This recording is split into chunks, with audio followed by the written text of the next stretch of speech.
సచివాలయం కూడా తాకట్టు పెట్టేశారని చంద్రబాబు చేసిన వ్యాఖ్యలకు మాజీ మంత్రి కొడాలి నాని తనదైన శైలిలో స్పందించారు. తాకట్టు పెట్టకుండా బ్యాంకులు అప్పులు ఎలా ఇస్తాయని ఎదురు ప్రశ్నించారు.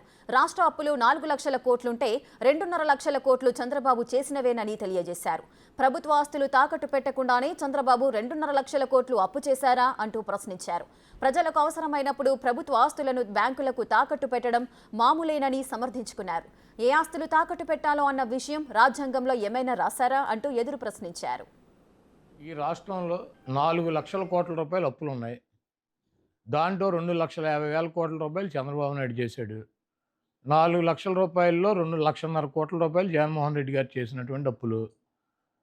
ప్రభుత్వ ఆస్తులు తాకట్టు పెట్టకుండా బ్యాంకులో లోన్ ఇస్తారా? ప్రభుత్వ ఆస్తి తాకట్టు పెట్టకుండా బ్యాంకులో లోన్ ఇస్తాడా? పలానా తాకట్టు పెట్టాలి, పలానా తాకట్టు పెట్టకూడదు, పలానాది మార్టిగేజ్ చేయాలి, పలానా షూరిటీ చేయాలని ఏమన్నా డాక్టర్ బిఆర్ అంబేద్కర్ గారు రాజ్యాంగంలో రాశారా? సెక్రటేరియట్ ఏంటి చంద్రబాబు గడిదా? ప్రభుత్వాన్ని. ప్రభుత్వం డబ్బులు కావాల్సి వచ్చినప్పుడు, ప్రజలకు అవసరమైనప్పుడు, బ్యాంకుల్లో డబ్బులు కావాల్సి వచ్చినప్పుడు మార్టిగేజ్ చేస్తారు, తాకట్టు పెడతారు, మళ్ళీ డబ్బులు కడతారు, రిలీజ్ చేసుకుంటారు. సెక్రటేరియట్ అని ఇది బాబు గడి సొత్తా, చంద్రబాబు గడి సొత్తా? ఇది తాకట్టు పెట్టారు, అది తాకట్టు పెట్టారంటే వీడు పెట్టినయే పెట్టాలా?